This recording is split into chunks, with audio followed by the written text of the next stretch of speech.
Hello बच्चों, आज हम बात करेंगे इस वीडियो में टर्म 2 क्लास 12 के सभी अकाउंटेंसी पेपर के बच्चों के साथ। जैसा कि आप जानते हैं कि अकाउंटेंसी की आंसर शीट जो हमें मिलेगी वो मिलेगी 32 पेजेस की। ये 32 पेजेस की शीट को डिवाइड करा गया है दो पार्ट्स में।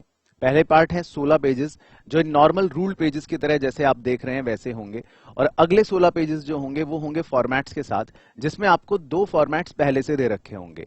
फॉर्मेट होगा जर्नल का, फॉर्मेट होगा लेजर का। जर्नल का फॉर्मेट जैसे आपको पता है कि हम बनाते हैं डेट, पर्टिकुलर्स, लेजर फोलियो या डेबिट क्रेडिट, और लेजर का फॉर्मेट आपको टी शेप अकाउंट का जो होता है वो दे रखा होता है। तो एक बार पहले देख लेते हैं कि फॉर्मेट वाले पेजेस कैसे होंगे।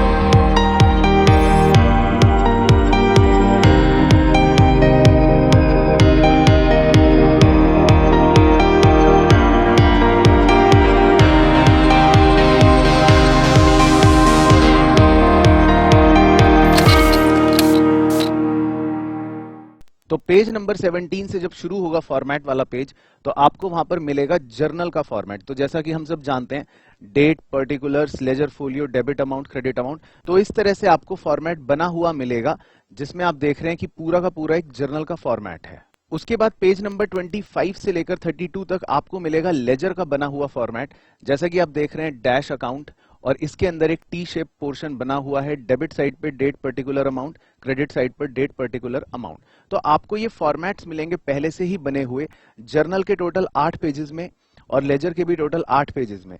अब देखते हैं कि आखिर इसके अंदर हम सॉल्व कैसे करेंगे, और एग्जाम में अगर हमें अटेम्प्ट करना है पूरा पेपर तो क्या अप्रोच रखनी चाहिए। तो ये तो हमें पता चल गया कि हमारी 32 पेजेस की जो आंसर शीट होगी उसमें पहले 16 पेजेस होंगे रूल्ड, अगले 8 पेजेस होंगे जर्नल के फॉर्मेट के साथ, और अगले 8 पेजेस होंगे लेजर के फॉर्मेट के साथ। अब हमें एग्जाम में जो पेपर आएगा उसमें होंगे टोटल 12 क्वेश्चंस। अब उन 12 क्वेश्चंस के अंदर वो कितने क्वेश्चंस में जर्नल पूछ रहा है और कितने क्वेश्चंस में लेजर पूछ रहा है, ताकि मैं उस हिसाब से पहले ही मेंटली प्रिपेयर रहूं कि कहां मुझे जर्नल करना है, कहां मुझे लेजर करना है, और कौन से क्वेश्चंस मुझे नॉर्मल रूल लाइंस पर करने हैं।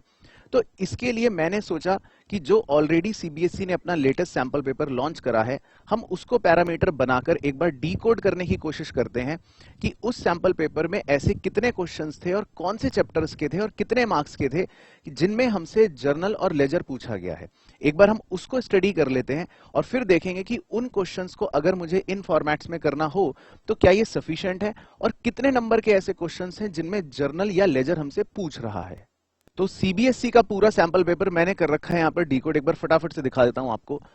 क्वेश्चन नंबर 1 है 2 नंबर का एनपीओ चैप्टर का, जिसमें पूछेगा कैलकुलेशन। क्वेश्चन नंबर 2 है 2 नंबर का डिसोल्यूशन ऑफ फॉर्म का, जो है थ्योरी क्वेश्चन। क्वेश्चन नंबर 3 जो है 2 नंबर का retirement of A partner chapter का, उसमें हमसे जर्नल पूछा गया है। यहां पर मैंने कलर चेंज करा है उन क्वेश्चंस के साथ जिनमें जर्नल या लेजर हमसे पूछा गया है। इसी तरह क्वेश्चन नंबर 4 एनपीओ का, जो कैलकुलेशन बेस्ड है, जो हम अपने नॉर्मल रूल लाइंस पर कर सकते हैं। देन क्वेश्चन नंबर 5, 6, 7, 8, 9 अगर आप देखो ध्यान से, तो 3 मार्क्स और 5 तीनों ही मार्क्स के जो क्वेश्चंस हैं, जिसमें death of the partner, issue of debenture, dissolution of firm और इशू ऑफ डिबेंचर और एनपीओ, इन सारे चैप्टर्स के क्वेश्चंस जो हमसे पूछे गए हैं उसमें या तो जर्नल पूछा गया है या लेजर का कोई फॉर्मेट यूज हो रहा है। तो अब आप देख सकते हो कि जर्नल और लेजर वाले जो क्वेश्चंस होंगे वो किन चैप्टर्स के होंगे और कितनी वेटेज के होंगे। इसके बाद क्वेश्चन नंबर 10, 11 और 12 की अगर मैं बात करूं, तो question number 10 cash flow statement का 2 नंबर थ्योरी, और question number 11 financial statements analysis का, जिसका एक कस्टमाइज्ड फॉर्मेट होता है, तो वो आप जर्नल या लेजर के फॉर्मेट में यूज नहीं कर पाओगे। And similarly last question cash flow statement का 5 नंबर का, उसका भी एक कस्टमाइज्ड फॉर्मेट होता है जो आप जर्नल या लेजर के फॉर्मेट में यूज नहीं कर पाओगे। तो इन क्वेश्चनों को जो हमने यहाँ पर व्हाइट कलर से छोड़ रखे हैं, इन्हें तो आप करोगे रूल्ड लाइंस पर, लेकिन जो ये वाले क्वेश्चंस होंगे जिनको हमने कलर कर रखा है, और मेनली आप देखो क्वेश्चन नंबर 3 अगर रिटायरमेंट से जर्नल एंट्री पूछेगा, तो देखो 3 नंबर में एक ही जर्नल एंट्री उसने पूछी है, तो वो आपकी एक ही पेज के अंदर इजीली आ जाएगी। इसके बाद 3 नंबर में डेथ ऑफ अ पार्टनर में उसने एक ही जर्नल एंट्री पूछी है, वो भी आपकी एक ही पेज पर आ जाएगी। 2 पेज जर्नल के मान लेते हैं खत्म हो गए। उसके बाद इशू ऑफ डिबेंचर्स का 3 नंबर का क्वेश्चन, उसमें भी हमसे जर्नल एंट्रीज मांगी हैं और जो एक पेज में इजीली आ जाएंगी, तो 3 पेज जर्नल के खत्म। उसके बाद 5 नंबर का जो डिसोल्यूशन का क्वेश्चन है, उसमें हालांकि चॉइस है, एक चॉइस में जर्नल बनाने हैं और एक चॉइस में लेजर बनाने हैं। मैं मान लेता हूं कि आप दोनों में से कोई भी एक अगर करते हो, तो जर्नल करा तो जर्नल का एक पेज में सारा खत्म, और अगर आपने लेजर करा तो लेजर में आपको उसमें 3 लेजर अकाउंट बनाने पड़ते हैं। तो मान लेते हैं लेजर के आपके 3 पेज खत्म हो गए। देन इसके बाद 8th question, issue of debentures, जिसमें हमसे थोड़े से जर्नल और थोड़े से लेजर भी पूछे गए थे। तो जर्नल अगर मैं देखूं तो वो एक पेज के अंदर इजीली आ जाएंगे, और लेजर भी जो हमसे पूछे गए थे वो 2 पूछे गए थे, तो 2 पेज लेजर के और लगा लेते हैं, खत्म। और इसके बाद जो 9th क्वेश्चन है एनपीओ का, एनपीओ में आप जानते हैं आपसे एक ही लेजर अकाउंट बनवाता है, वो इनकम एंड एक्सपेंडिचर अकाउंट। तो उसके लिए आपको पूरा एक पेज का ही लेजर चाहिए।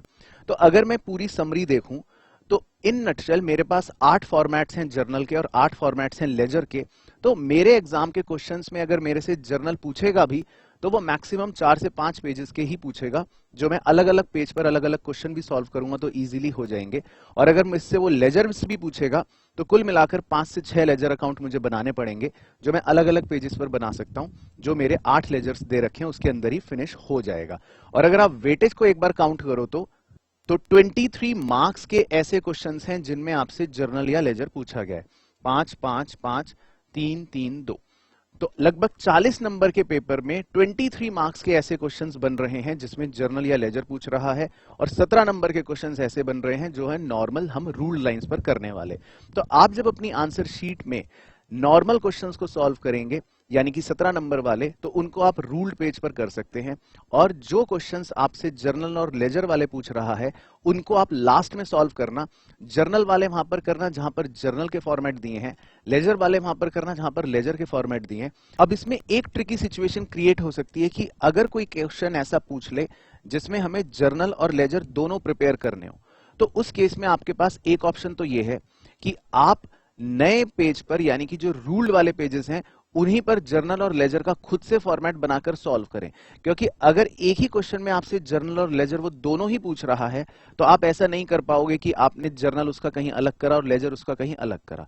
पर उसमें भी आप एक छोटे से पॉइंट का सहारा ले सकते हो। फॉर एग्जाम्पल, जो पेज नंबर आपका 24 होगा, यानी कि जर्नल का जो लास्ट वाला पेज होगा, और पेज नंबर जो 25 होगा, यानी कि लेजर का जो पहला वाला पेज होगा, या तो आप उस क्वेश्चन को पेज 24 और 25 पर ही करो, सो दैट फिर वो एक कंटिन्यूएशन में आ जाएगा सॉल्यूशन। पेज 24 पे जर्नल हो गए और पेज 25 पे लेजर हो गया। तो अगर कोई ऐसा क्वेश्चन हो जिसमें वो दोनों ही पूछ रहा है तो उसको आप पेज 24 और 25 के लिए बचा के रखना, या फिर रूल्ड पेज पर ही नॉर्मल कर देना, वो आपकी चॉइस है। लेकिन बाकी सारे क्वेश्चंस जो होंगे उसमें या तो वो आपसे जर्नल पूछेगा और वर्किंग नोट होगी, या लेजर पूछेगा और वर्किंग नोट होगी। तो आप अकॉर्डिंगली गिवन वाले ही फॉर्मेट्स में उसको इस्तेमाल करके कर सकते हो। तो बच्चों, आई होप आपको पूरा पेपर का एनालिसिस और जो आपकी 32 पेजेस की शीट है उसमें कैसे इन आंसर्स को सॉल्व करना है ये आपको समझ आया होगा। इसके अलावा भी अगर आप कुछ पूछना चाहते हो तो मुझे नीचे कमेंट सेक्शन में आप बता देना।